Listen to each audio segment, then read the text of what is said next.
o'clock.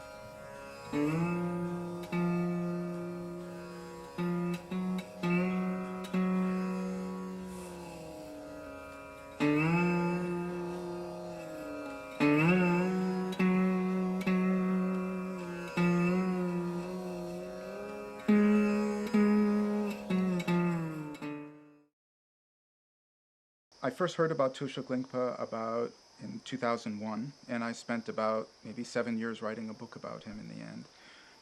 And I first heard about him from a friend of mine who's a tanka painter in Gangtok, who once said, "You're a writer. You like stories. Well, my mother-in-law's got a story that you won't believe." And he said, "Come back tomorrow. Bring a tape recorder," and he would translate from the Tibetan.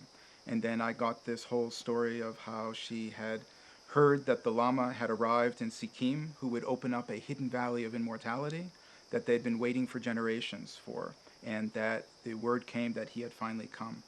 So she told her husband, "I'm going, let's go." And he said, "You must be crazy." And she said, "I don't care if you're coming or not, I'm going."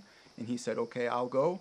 And then they gave their house and land away. They sold enough to make the journey for one-way tickets to go to Sikkim, knowing that they were never coming back because they were going to this hidden valley of immortality, being led by this Lama by the name of Tushuk Lingpa. So I asked her about, I have thought maybe she was, it was just the spinnings of an ancient mind or something. And so I asked her, "Do you know of any other people that have also went on this?" And she told me of other people, and I ended up getting to his family, especially to his son, and spending quite a long time getting stories from most of his surviving disciples. This all happened in 1962 when he went up. So it was a long time ago. His disciples were quite old. And I got a pretty good picture, I think, over time of who this Lama was and what his qualities were that would make over 300 people in the end all give their houses away, give up everything to go to this hidden land, where if you went into this hidden land, one of the attributes was you could never come back. So you have to be ready to, it's like you're giving up all your petty things here for a greater world that would await them. So I said that Tushuk Lingpa was a Turtan, which is a special class of, that he was a Lingpa, which is a special class of Turtan, which literally means treasure revealer.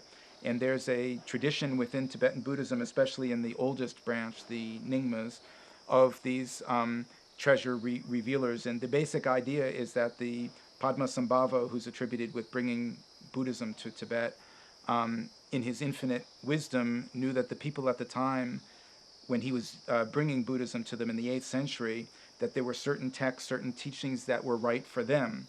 But he could see that in the future, there would be other teachings, other texts, other hidden ritual objects with special powers that would be needed at different times. So he would hide these.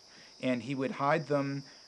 He went up to Tibet, subduing the local deities of the various places, fighting them basically like a wizard, subduing them, and then turning them into protectors of the teachings. And he would also turn them into protectors of these particular hidden items or hidden texts or hidden teachings. And so there would be a deity that was in charge of keeping this hidden. And at the same time that Tushuk Lingpa was hiding these things same time that Padmasambhava was hiding these things, he in the rock or wherever he was hiding it, he would also hide in the consciousness of one of his disciples the knowledge for how to find that one. So there would be a particular disciple who would take incarnation at the right moment to be able to come to a maturity in his own life at the right time, to have a vision which would reveal to him how to deal with this deity, to let the deity know that you are the chosen one, to let you through to get the hidden text. And so that's what Tushuk Lingpa was, one of these. And of course, they hide texts and ritual objects, and the greatest thing, I think, is these hidden lands. And these are like hidden valleys that you could walk right by it and you just wouldn't go into it without being the one who has the special knowledge. And that's why the book is called A Crack in the World, because it's like you can get to a particular place and it's like a gate almost. But without the Lama, you could never find it. It's not like moving in space from one place to another. You have to get to the right place, and then it's like as if a crack would form, and then you would step through into another dimension. And that's what a Lama such as Tushuk Lingpa, who is able to find a hidden valley of immortality, they're called Bayul, a hidden land. And there are different people have different attributes of what's in this hidden land. But one of the things that everybody said is once you go in, you can never come out. And so you have to be willing to give everything, absolutely everything up, your loved ones who are not coming with you, your gold, your fields, your stored up grain, whatever it is. You have to be willing to give everything up to follow this Lama into another world. So. He was discovered to be a Lingpa, which is a class of Turton, which is a treasure revealer, at a very young age, at the age of 8. And it was in eastern Tibet, and where he grew up. And another Lama tested him and found that he was, in fact, one of these rare high treasure revealers, and coronated him and gave him his name. And so his name is Tulshuk Lingpa. And Lingpa is the name of that type of a treasure-revealing Lama. And Tulshuk means crazy. Or it also means mutable or changeable. So somebody once described this word to me, said someone who has a Tulshuk nature would say one thing in the morning, another thing in the afternoon, and contradict both by evening. So they're sort of like a law unto themselves. And so this was a quality that he already demonstrated at the age of 8. And then he became a very high learned Lama very quickly. And I think he just had this charisma. He could heal people. He found many hidden texts. And so I think that was really, what drew people to him was that he was really an authentic, very high Lama.